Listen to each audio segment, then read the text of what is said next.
अमेरिकेत राहणाऱ्या भारतीयांना आपल्याकडे वळवण्यासाठी अमेरिकेच्या राष्ट्राध्यक्ष पदासाठीचे रिपब्लिकन पक्षाचे उमेदवार डोनाल्ड ट्रम्प यांनी पंतप्रधान मोदींचा आधार घेतला आहे।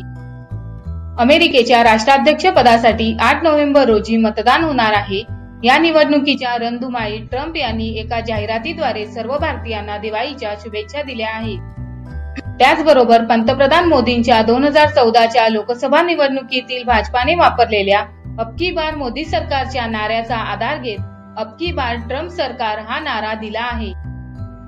दरम्यान या निवडणुकीत रिपब्लिकन पक्षाचे उमेदवार डोनाल्ड ट्रम्प आणि डेमोक्रेटिक पक्षाच्या उमेदवारात लढत होत आहे। या निवडणुकीसाठी झालेल्या प्रेसिडेन्शियल डिबेटमध्ये ट्रम्प यांना हिलेरी क्लिंटन यांच्याकडून सपाटून मार खावी लागली।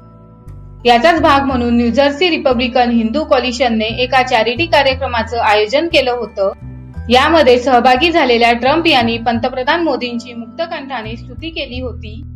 तसेच आपण निवडून आलो तर नरेंद्र मोदींसारखी धोरणं अमेरिकेत लागू करू अशी घोषणाही त्यांनी केली होती।